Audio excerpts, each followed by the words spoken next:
Hello everyone, welcome to Legal Narrative. Today we are going to discuss about the geography for the Judicial Service Examination. चाहे वो UP का हो, चाहे बिहार का हो, चाहे झारखंड में तो खैर आता नहीं है, एमपी का हो और चाहे उत्तराखंड का। जहां कहीं पर भी जीके जीएस पोर्शन आता है वहां पे ज्योग्राफी का क्वेश्चन जरूर आता है। अच्छा, अब जो आता है तो यूपी में कितना कितना आया हुआ, कितनी कितने बार। ध्यान से सुनना, जितने भी यूपी वाले लोग हो उनके लिए तो मैंडेटरी है सुनना। मैंने देखा कि जो 2016 का पेपर था उसमें 16 क्वेश्चन आए, सॉरी 23 क्वेश्चन आए हुए थे। 2023 में कितना क्वेश्चन आया हुआ था भैया बताओ ऋषा? तो कितना 23। क्वेश्चन? 23 क्वेश्चन आया हुआ था, प्रीलिम्स की बात कर रहा हूँ। और 2018 वाले में आया हुआ था 18 क्वेश्चन, 18 क्वेश्चन। कितना आया था ऋषा? तुम 18। बोलती रहो। 18 आया था। 2023 वाले में 12 या 13 क्वेश्चन आया हुआ था, एग्जैक्ट नंबर मुझे अभी याद रिकॉल नहीं कर पा रहा हूँ। आप लोग भी जाकर के उसको देखना, मतलब अभी मत देखने लगना, जब मैं थोड़ा पढ़ा लूं तब फिर पेपर देखना। अब मैं पढ़ाना स्टार्ट करूंगा तो आपको मैं पहले फिजिकल ज्योग्राफी पढ़ाऊंगा, बट बहुत ध्यान से सुनना ये वाली बात। फिजिकल ज्योग्राफी से क्वेश्चन नहीं पूछे गए हैं ज्यादा। आप लोग सोचोगे कि कहे फिर पढ़ाएगा, पगला गया है क्या? बेटा इसलिए पढ़ाएंगे, इसलिए पढ़ाएंगे क्योंकि जब हम फिजिकल ज्योग्राफी आपको पढ़ा देंगे तब आप जो क्वेश्चन आप पूछा जाता है उसका आप सही से आंसर पकड़ पाओगे। एक सेकंड मैं आपको बताता हूँ कुछ कुछ चीजें।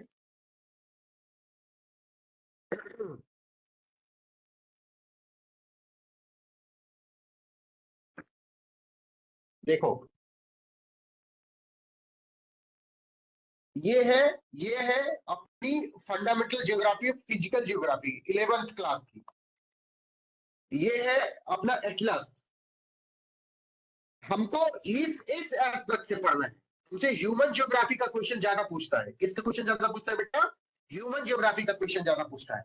लेकिन ह्यूमन ज्योग्राफी समझने के लिए, ह्यूमन ज्योग्राफी समझने के लिए बेटा हमको क्या जानना होता है?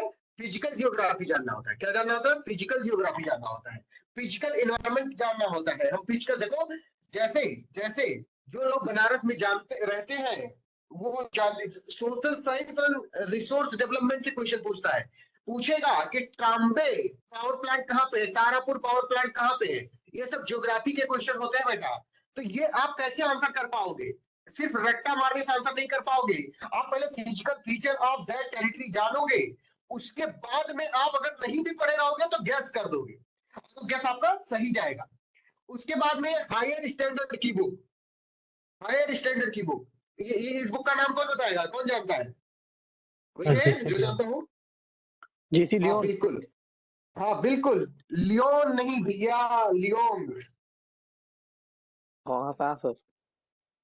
तो कुल मिला के मेरे कहने का मतलब ये है कि हमने वो सारे क्वेश्चन पहले भी अपने लिए भी एनालाइज किए थे, आपके लिए भी एनालाइज कर डाले हैं सब ज्योग्राफी पर्सपेक्टिव से। हम आपको इन जितनी भी किताबें हमने आपको दिखाई सबको हम पढ़ा देंगे आपको, ठीक है? सबका सब पढ़ा देंगे। पहली चीज तो ये। दूसरी चीज ये कि आपको जो हम नोट्स देंगे वो इन सबसे मिल करके बना होगा। और प्लस पीवाईक्यू जितना भी कुछ भी आया हुआ है जब से भी जुडिशियल सर्विस एग्जामिनेशन हो रहा है, यूपी, बिहार, झारखंड, सॉरी झारखंड कह रहा हूँ, एमपी, उत्तराखंड, यहाँ सब पे जितना भी मिला करके कभी क्वेश्चन पूछा गया है उन सबका भी आपको सॉल्यूशन अभी तक मिल जाएगा और फ्यूचर में जो क्वेश्चन पूछे जाएंगे उनका भी आंसर मिल जाएगा। Are you ready? अगर आप लोग इतनी बात समझ गए हो तो इस बार इसकी इंपॉर्टेंस अगर समझ गए हो तो थम्स अप करो, थम्स अप करो, हैंड रेज करो। समझ पा रहे हो ना कि कितना इंपॉर्टेंट ये सब्जेक्ट है? अच्छा, पॉलिटी क्यों उतना इंपॉर्टेंट नहीं था? इंपॉर्टेंट तो था, इसमें कोई डाउट नहीं है बेटा। पॉलिटी मैं इसलिए उसको उतना इंपॉर्टेंस नहीं देता, उसको मैंने पब्लिक कर दिया सब। आप लोगों में से बहुत लोग सोच रहे होंगे कि पैसा देने के बावजूद भी उसको पब्लिक कर दिया गया है यार, तो मेरा पैसा देने का क्या फायदा? भैया फायदा ये है कि जो पॉलिटी होता है ना, पॉलिटी बहुत ही मतलब सबको आता है। जो लॉ का स्टूडेंट है उसको सबको पॉलिटी आ रही होती है। सब कहते हैं अरे पॉलिटी क्या रखा है, पॉलिटी तो हम पढ़े हुए हैं, पॉलिटी हमारे कोचिंग में पढ़ाया गया था, हम फलानी बड़ी सी कोचिंग में पढ़ते हैं वहां पे हमें पॉलिटी पढ़ा दिया गया था। वो सबको ये इल्यूजन होता है कि they have studied the polity. भैया जब ये इलिजिनो है ये है ना, तो हम काहे ना अपना पब्लिक कर दें, काहे ना पब्लिक कर दें, हम कर दिए अपना पब्लिक। हम अपने नोट्स दिए, जब हमारा नोट्स जो देखे होंगे, कोई देखा है जो हमारा नोट्स, वेदांती हमारा नोट्स देखी हो पॉलिटी का, वेदांती?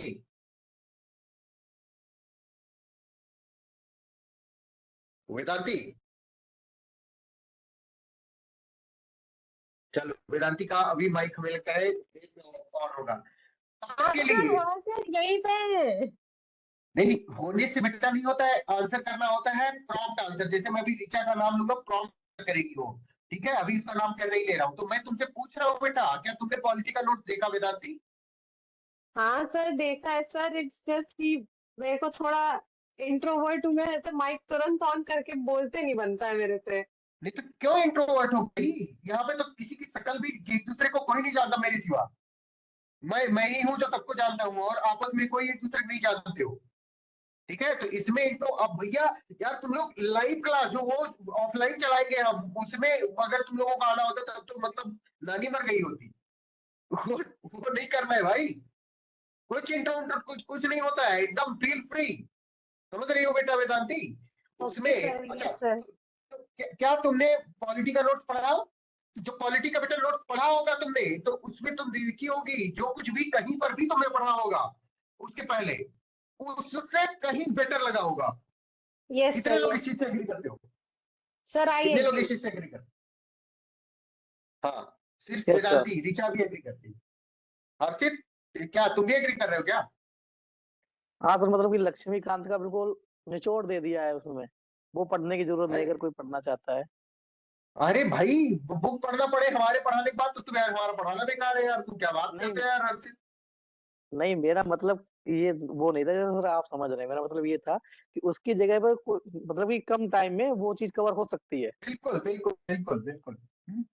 Yes sir. उसका फॉन्ट साइज हमने मतलब जानबूझ के बड़ा किया हुआ था, 16 कर दिया था, कि हमें लगा था कि पढ़ने में आसानी होगी बच्चों को। कुछ लोगों का ये शिकायत है कि सर ये ज्यादा पेज का हो गया है, इसको कम पेज का होना चाहिए। तो अगली बार से अगला नोट जो देंगे हम उसमें 12 का फॉन्ट साइज रखेंगे, तो वो जो 190 पेज का बना था वो 80 पेज में आ जाएगा। समझ रहे हो? तो आपको लगेगा बहुत छोटा छोटा है, ठीक है, लेकिन छोटा होने से नहीं, वो बड़ा बड़ा होता है तो जल्दी जल्दी खत्म होता है, तो बड़ा अच्छा लगता है। अच्छा, तो क्वालिटी का नोट हमने इसलिए पब्लिक कर दिया कि लोगों को पता चले, लोगों को पता चले कि there is something called legal narrative, पहली चीज, और वो क्वालिटी चीजें प्रोवाइड कर रहा है। समझ रहे हो प्रीति पांडे, इस बात को समझ रही हो बेटा? तो कभी भी जितने लोग पैसा दिए हो, कभी भी ये मत सोचना कि तुम्हारा जो 5,000 रुपया गया हुआ है हमको वो बेकार जा रहा है। नहीं, एकदम बेकार नहीं जा रहा है।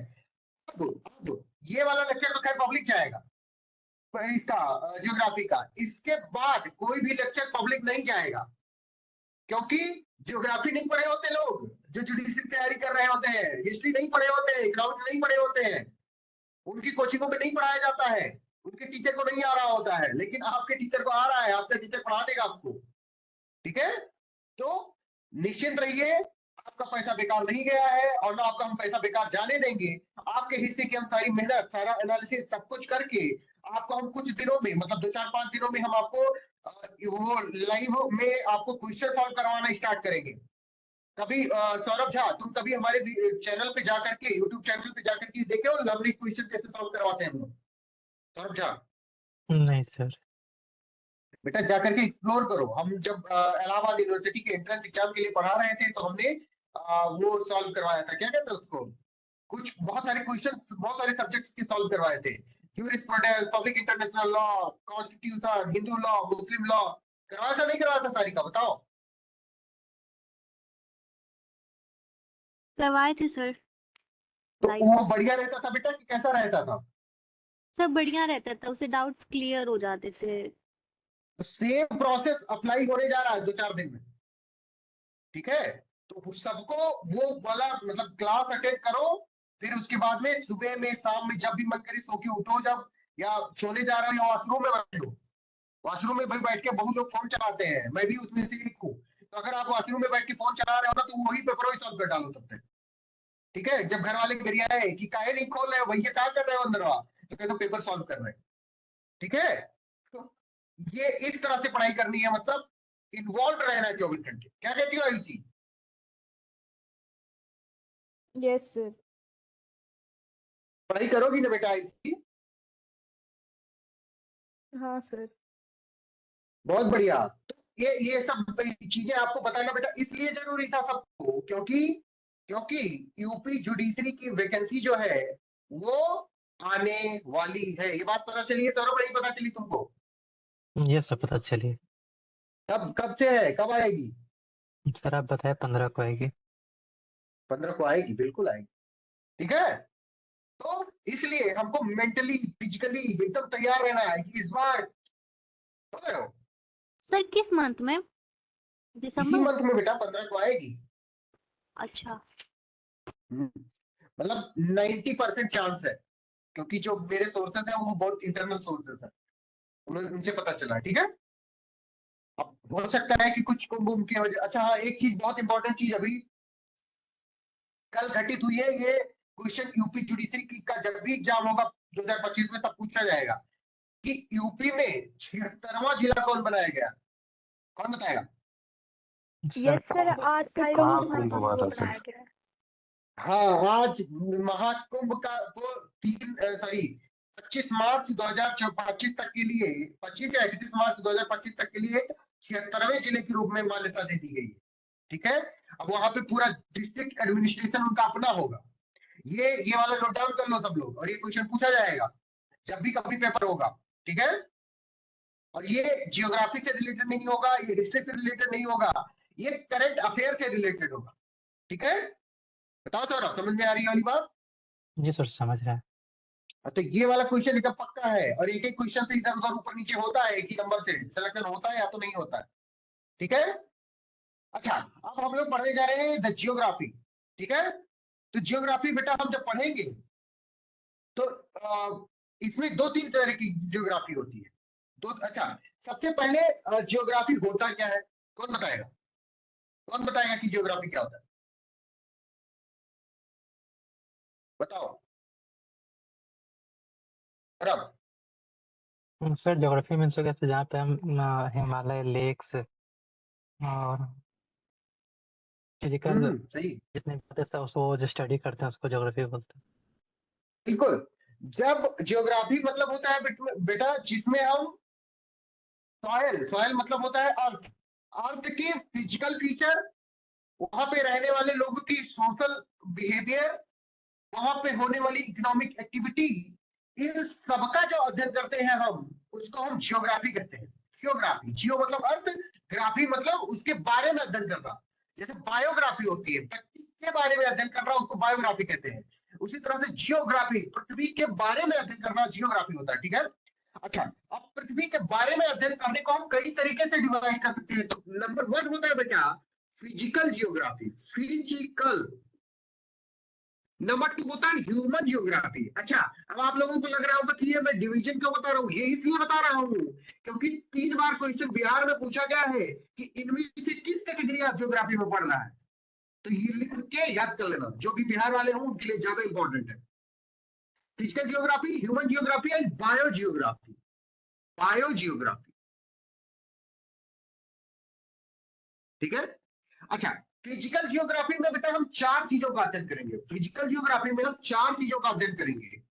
ठीक है, वो क्या, कौन कौन सी चीजें होंगी? जियोमॉर्फोलॉजी, नंबर 1 जियोमॉर्फोलॉजी, लॉजी, अरे यार, नंबर 1 जियोमॉर्फोलॉजी, नेहा गुप्ता जी को इन करो, जियोमॉर्फोलॉजी हो गया। Number 2 climatology, climatology. Number 3 hydrology,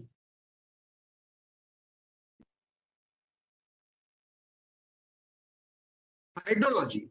and number 4 बेटा सॉयल जियोग्राफी, सॉयल मिट्टी, सॉयल जियोग्राफी। अब आप लोगों को इससे खुद ही पता चल रहा होगा कि फिजिकल जियोग्राफी के अंतर्गत इनको क्यों रखा गया, जियोमॉर्फोलॉजी को, क्लाइमेटोलॉजी को, हाइड्रोलॉजी को, सॉयल जियोग्राफी को क्यों रखा गया। सबसे पहले हम समझेंगे, जानेंगे कि जियोमॉर्फोलॉजी होता क्या है। जियोमॉर्फोलॉजी होता है कि जो लैंडफॉर्म्स है, कहाँ पे प्लेन है, कहाँ पे पहाड़ है, कहाँ पे माउंटेन, कहाँ पे रिवर है, कहाँ पे ओशियन है, इन सारे चीजों के जो लैंडफॉर्म होते हैं उनके अध्ययन को, उनके इवोल्यूशन को हम जियोमॉर्फोलॉजी कहते हैं। उनके इवोल्यूशन प्रोसेस को जियोमॉर्फोलॉजी कहते हैं। जो लैंडफॉर्म से रिलेटेड चीज होगी उसको हम बेटा क्या कहेंगे एलसी, क्या कहेंगे बेटा बताओ? जियोमॉर्फोलॉजी कहेंगे। ठीक है, एक बार मैं फिर से बोलता हूं, याद रखो, दिमाग में घुस जाना चाहिए आपके। Geomorphology is the branch of physical geography where we study the landforms, the evolution of the landforms and the related processes। उससे रिलेटेड जितने भी प्रोसेसेस होते हैं उनको जब हम अध्ययन कर रहे होते हैं बेटा तो उसे जियोमॉर्फोलॉजी कहते हैं। बात समझ में आ गई? किसी को नहीं आया हो समझ में तो बताओ, बताओ मीर, समझ में आ गई बात? हाँ भैया आ गया। सुचेता तुम बताओ, समझ में आ गया बेटा? जी सर। जब हम लैंड फॉर्म, उसके इवोल्यूशन, उससे रिलेटेड प्रोसेस की चीजें, उससे रिलेटेड चीजों का अध्ययन करते हैं तो हम उसे जियोमॉर्फोलॉजी कहते हैं। नंबर 2 क्लाइमेटोलॉजी किसे कहते हैं? क्लाइमेटोलॉजी होता है study of the atmosphere, study climate. Climate मतलब ये होता है कि जो हमारे आसपास की चीजें हैं, जो एटमॉस्फेयर है, जो हवाएं हैं, वो किस तरह से लेयर है, वो किस तरह से फंक्शन करती है, उनमें हम कैसे सांस लेते हैं और इनमें कैसे बायोस्फीयर अपना काम करता है। That's called climatology. Climatology encompasses the study of structure of atmosphere। हम किसका अध्ययन करते हैं बेटा क्लाइमेटोलॉजी में? बताओ क्या किसका अध्ययन करते हैं उसमें? Structure of atmosphere. ठीक है, एंड अब एटमॉस्फेयर और एटमॉस्फेयर से रिलेटेड जितने भी एलिमेंट होंगे, एटमॉस्फेयर में ही तो वेदर होता है ना बेटा। बताओ वेदर कहां पे होता है, कहां पे फॉर्म होता है वेदर? एटमॉस्फेयर में होता है। क्लाइमेट कहां पे होता है? क्लाइमेट चेंज जो हो रहा है, ग्लोबल वार्मिंग हो रही है, वो बेटा कहां पे होती है? अपने एटमॉस्फेयर में। अपना तो हम उस रीजन की टोपोग्राफी क्या है, उस रीजन का मतलब गर्म रहेगा, ठंडा रहेगा, कैसा रहेगा, वो सब किसमें होता है? क्लाइमेटोलॉजी में। बात समझ में आ गई? यस और नो? बताओ सारिका। यस सर, समझ में आ गया। बहुत बढ़िया। Number third hydrology. हाइड्रोलॉजी क्या होता है? हाइड्रोलॉजी मतलब होता है study of the real of the water. Hydro मतलब होता है बेटा वाटर। हाइड्रो मतलब क्या होता है बेटा सुचेता? वाटर होता है। तो जब हम वाटर से रिलेटेड चीजें, वाटर से रिलेटेड क्या क्या हो सकता है? ओशियन हो सकता है, लेक हो सकता है, रिवर हो सकता है, पॉन्ड हो सकता है, कुछ भी हो सकता है। तो बेटा जब हम उसका अध्ययन करते हैं तो हम उसको क्या कहते हैं? बताओ इसी क्या कहते हैं? हाइड्रोलॉजी। बोलो। हाइड्रोलॉजी कहते हैं। बहुत बढ़िया। इसी हाइड्रोलॉजी के अंतर्गत जब हम ह्यूमन लाइफ को भी इंक्लूड कर देते हैं, उसकी एक्टिविटी जो जो हाइड्रो पर, पानी पर जो भी एक्टिविटी कर रहा होता है, नाव चला रहा होता है, उड़ रहा होता है, जो भी कर रहा होता है, तो क्या होता है? वो भी हाइड्रोलॉजी में ही स्टडी कर लिया जाता है। ये बात समझ में आ गई कि नहीं आई? Number 4 soil geography. Soil geography क्या होता है? जब हम मिट्टी से related the process of soil formation को, जब मिट्टी कैसे बनी है, उसका टाइप कितना होता है, उसकी फर्टिलिटी क्या है, उसका डिस्ट्रीब्यूशन कैसे हुआ है, कहाँ पे एलुवियल सॉइल है, कहाँ पे रेगुलर सॉइल है, कहाँ पे काली मिट्टी है, कहाँ पे दोमट मिट्टी है, बेटा जब हम ये पढ़ते हैं ना बेटा तो उसके हम सॉइल जियोग्राफी कहते हैं। उसका फॉर्मेशन कैसे हुआ लाखों करोड़ों सालों में। 1 सेंटीमीटर सॉइल बनने में बहुत समय लगता है। ऐसा नहीं है कि यहाँ से उठा करके यहाँ कर दिया, नहीं, उसको बनने में प्रोसेस में बेटा बहुत समय लगता है। तो ये बात समझ में आ गई? Yes sir no? कौन बताएगा किसको समझ में आ गया? सौरभ। जी सर समझ गया। बहुत बढ़िया। Human geography. ह्यूमन जियोग्राफी में बेटा होता है पहला सोशल और कल्चरल जियोग्राफी। नंबर 1 सोशल और कल्चरल जियोग्राफी।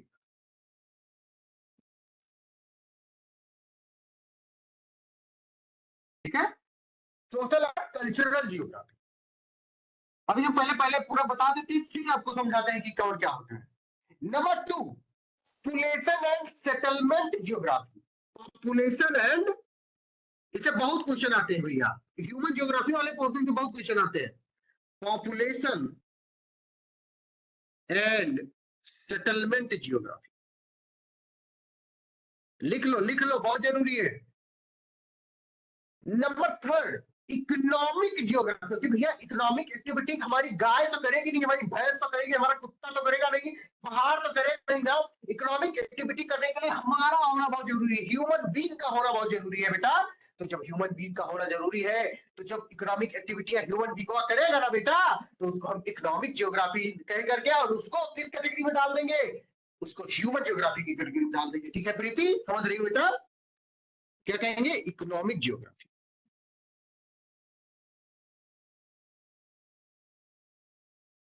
इसी इकोनॉमिक ज्योग्राफी में बेटा हम पढ़ेंगे कि कौन सी इंडस्ट्री कहाँ पे लगी हुई है, कहाँ पे कौन सा फंक्शन, कहाँ पे बनारसी साड़ी बनती है, कहाँ पे वो क्या कहते हैं फिरोजाबादी चूड़ियां बनती है, वो क्या होता है अलीगढ़ का ताला बनता है, ये सब हम लोग उसी में पढ़ेंगे। समझ लो इंडस्ट्री कैसे काम करती है, अभी मैं समझा रहा हूँ। Number third, historical geography. Sorry number third नहीं, number fourth, historical geography. Historical ये भी ह्यूमन जियोग्राफी का एक एस्पेक्ट है बेटा। नंबर नेक्स्ट है पॉलिटिकल जियोग्राफी। पॉलिटिकल जियोग्राफी क्योंकि पॉलिटिक्स भी पॉलिटिकल जियोग्राफी, पॉलिटिक्स भी ह्यूमन बीइंग ही खेलता है, पॉलिटिक्स भी ह्यूमन बीइंग ही खेलता है, कोई किसी उसके बस की बात नहीं होती। कोई जानवर कभी देखे हो कि गाय के बीच में इलेक्शन हो रहा हो? नहीं होता। ठीक है, समझ रहे बेटा? अब मैं समझाता हूं कितने तरीके, 1 2 3 4 5 तरीके का ह्यूमन जियोग्राफी। सबसे पहले सोशल एंड कल्चरल जियोग्राफी। इसके अंतर्गत बेटा हम society and it's special dynamism के बारे में हम पढ़ते हैं। पहली चीज society, social and cultural geography में हम सोसाइटी के बारे में तो पढ़ते ही पढ़ते हैं, फिर उसके स्पेशियल डायनामिज्म के बारे में। स्पेशियल, ये वाला स्पेशियल,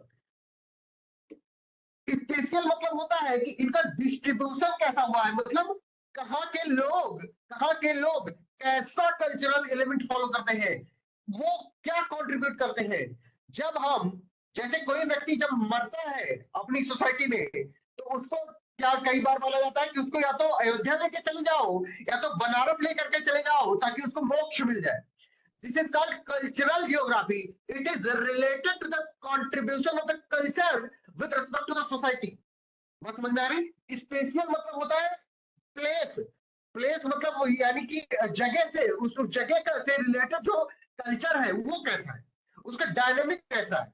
समझ रहे बेटा? जैसे दिल्ली है, दिल्ली एक बबल की तरफ काम करता है, उसमें हवा घुस तो सकती है लेकिन निकल नहीं सकती। जब वो निकल नहीं सकती, ऐसे दिल्ली का ऐसे फॉर्मेशन है, ऐसा उसमें हवा घुस तो जाती है बट निकलने का कहीं जगह नहीं है, इसलिए यहाँ पे पॉल्यूशन बहुत हो जाता है। तो इसका स्पेशल मतलब इसकी बनावट ही बेटा ऐसी है, ये क्या हो जाता है, बहुत ही ज्यादा पोल्यूटेड हो जाता है। ये बात समझ में आ गई? अब बात आती है पॉपुलेशन और सेटलमेंट ज्योग्राफी का होता है। सर उसमें सोशल एंड स्पेशियल क्या बोले हैं सर? बेटा स्पेशियल डायनामिज्म बोला हूँ। स्पेशियल मतलब सोशल कल्चरल में, मतलब सोशल कल्चरल जियोग्राफी कैसे काम करती है। Social cultural geography encompasses the study of society and its spatial dynamics. मतलब कि ये कल्चर, सोशल सोसाइटी पर, कल्चर पर, क्या कह रही हो, क्या ऐसी नहीं समझ में आया बेटा? नहीं, कुछ नहीं बोले हैं सर। अच्छा, तो इसका ज्योग्राफी का सोसाइटी पर, कल्चर पर क्या फर्क पड़ता है, उसकी स्पेशल फीचर की वजह से क्या फर्क पड़ता है उसको, मतलब वो जो कल्चर है उस सोसाइटी में जो भी तौर तरीके हैं वो कैसे डिस्ट्रीब्यूटेड है। क्यों सिर्फ हरिश्चंद्र और मणिकर्णिका घाट पर ही क्यों जलाई जाती है, 80 घाट पर क्यों नहीं जलाई जाती? इस चीज को हम सोशल या कल्चरल जियोग्राफी कहते हैं।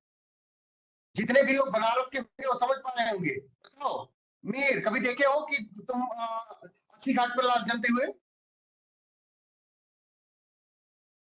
नहीं भैया, नहीं देखे होगा बेटा। तो इसे हम स्पेशियल डायनामिज्म कहते हैं। This is related with our culture. अब समझ में आ रही बात, मतलब रिलेट कर पा रहे सब लोग? Yes sir. हाँ, पॉपुलेशन एंड सेटलमेंट जियोग्राफी का होता है।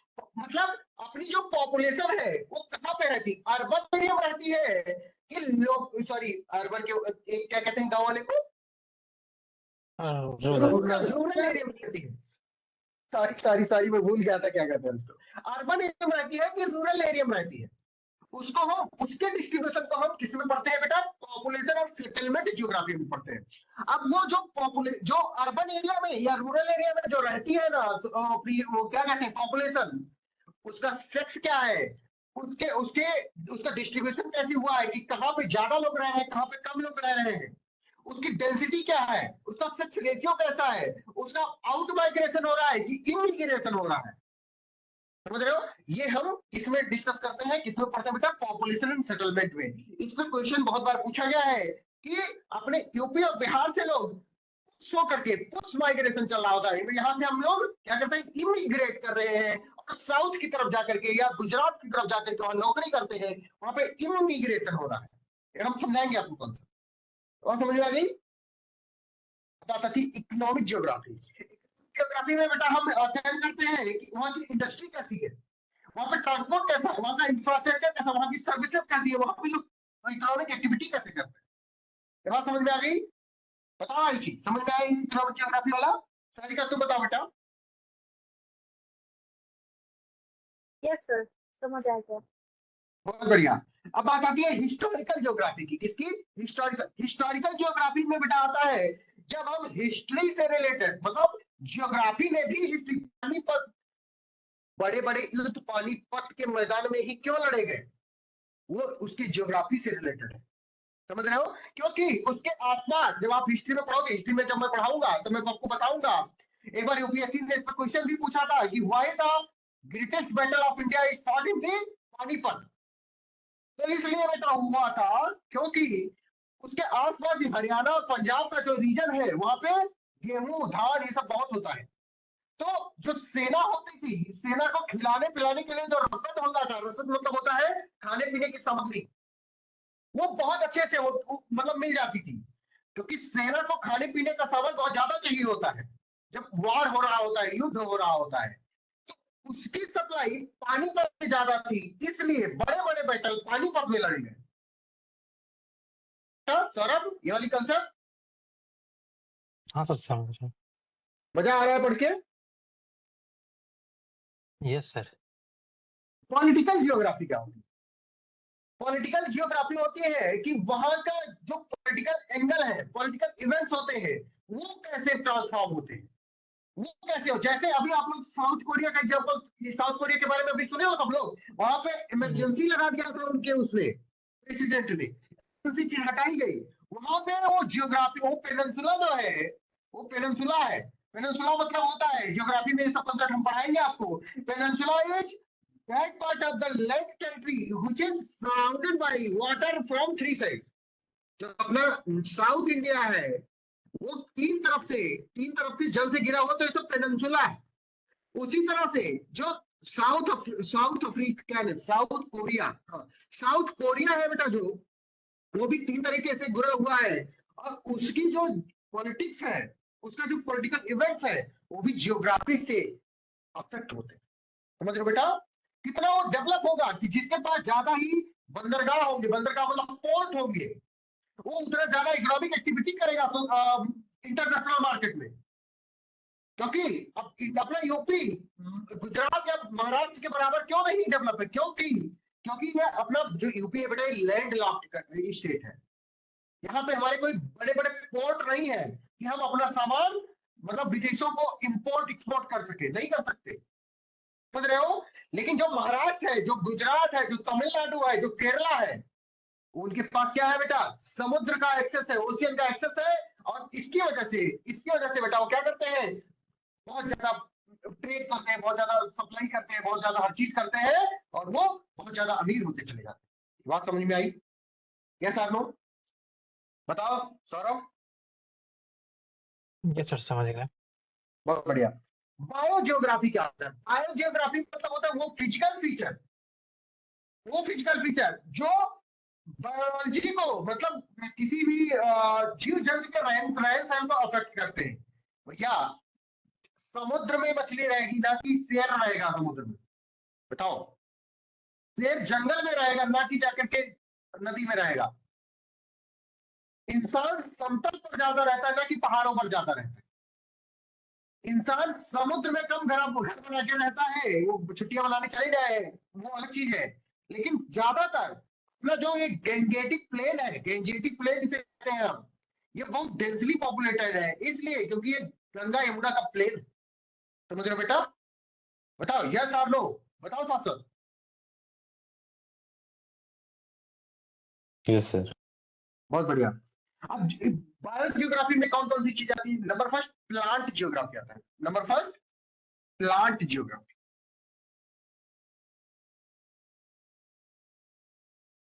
Number first plant geography. Number second जू जियोग्राफी। जू जियोग्राफी, जू प्लांट हो गया, जू हो गया। थर्ड इकोलॉजी यार, इकोसिस्टम, इकोलॉजी और इकोसिस्टम, ठीक है। एंड नंबर फोर्थ है एनवायरमेंटल जियोग्राफी। एनवायरमेंटल जियोग्राफी,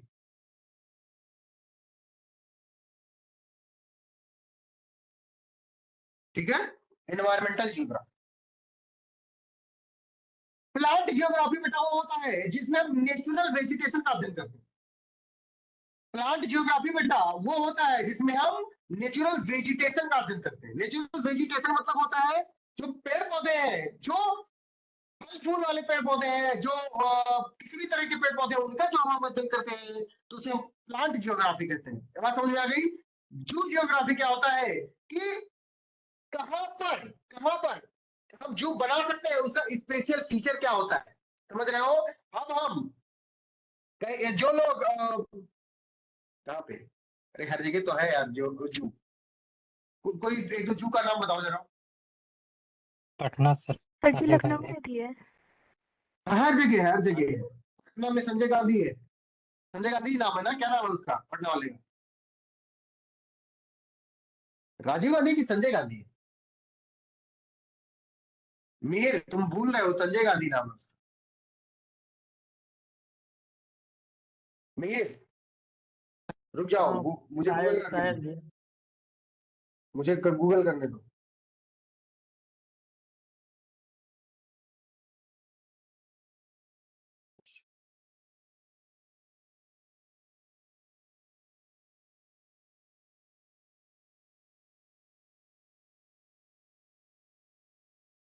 सही बात संजय गांधी बोले थे भैया, आप। संजय गांधी, संजय गांधी। हाँ भैया सही बोले थे आप। वही काम कि वही, मतलब ऐसे कैसे मैं भूल गया।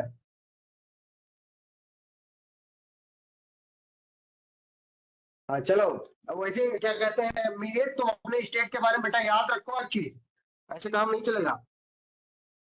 तो बेटा जू हर जगह पर नहीं बनाया जा सकता, मतलब बनाने को तो जबरदस्ती बना दोगे, लेकिन लेकिन हम एक स्पेशल पैटर्न को आइडेंटिफाई करते हैं, उसके बाद में उसकी क्लाइमेट को स्टडी करने के बाद में हम उस स्पेशल, मतलब वो मैं समझा चुका हूं पहले से ही आपको। फिर क्या करते हैं, उससे रिलेटेड जो एनिमल होते हैं, जो बर्ड होते हैं, जो पेड़ पौधे होते हैं, उनको ला करके वहां पे लगाया जाता है आर्टिफिशियली, और फिर क्या हो जाता है, तो जू बना दिया जाता है और उसको पैसा चार्ज किया जाता है। समझ रहे हो? तो उसको हम जू ज्योग्राफी पढ़ेंगे। इसमें प्लांट का अध्ययन करेंगे, इसमें एनिमल का अध्ययन करेंगे, ठीक है। इकोलॉजी क्या होता है? इकोलॉजी होता है बेटा the scientific study of the habitats and characteristics of the species. Ecology का मतलब होता है, लिख लो इकोलॉजी का मतलब, लिख लो आप लोग।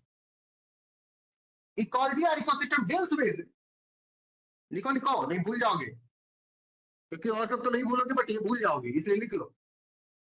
इकोलॉजी और ecosystem deals with the scientific study of the habitats, the scientific study of the habitats, characteristics of the species। habitat scientific की बात क्या बोले भैया? क्या बेटा? साइंटिफिक की बात क्या बोले?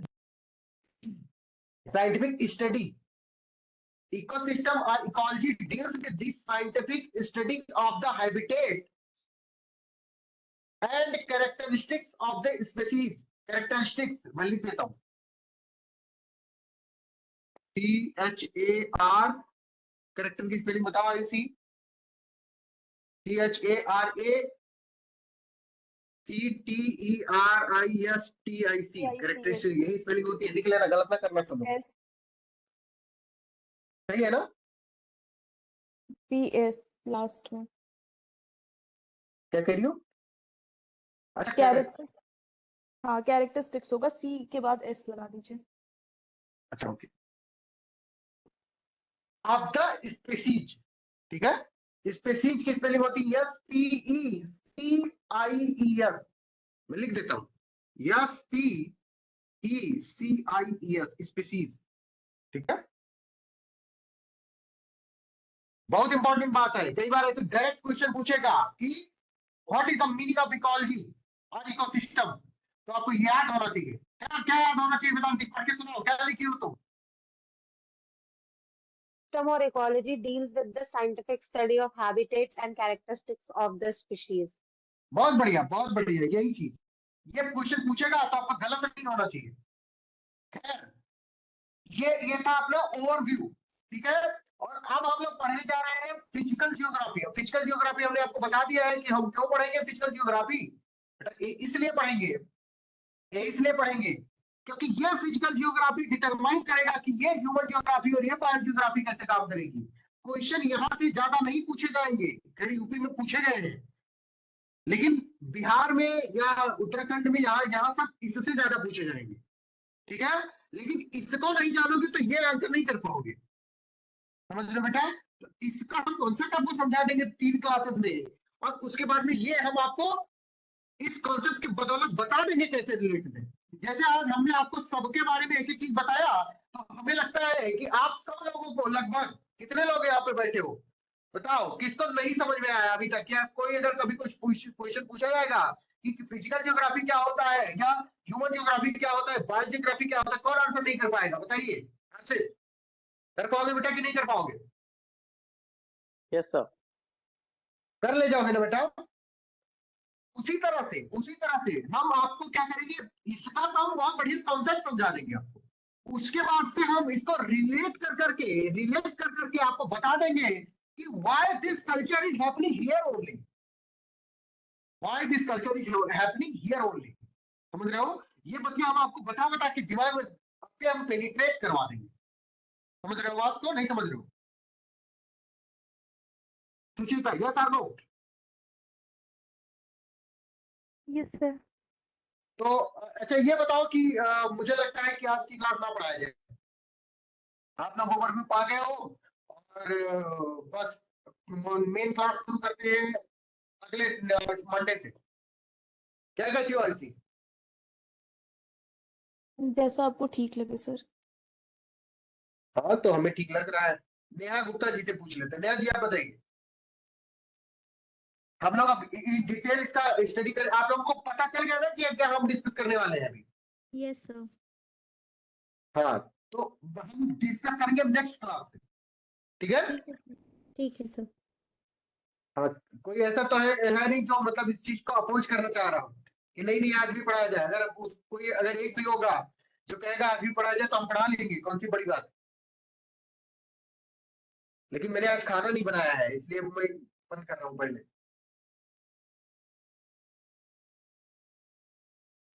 सॉरी, जा रहा हूँ खाना बनाने। आप लोगों से मिलता हूँ मैं मंडे को, कल से सीआरपीसी की क्लास होगी।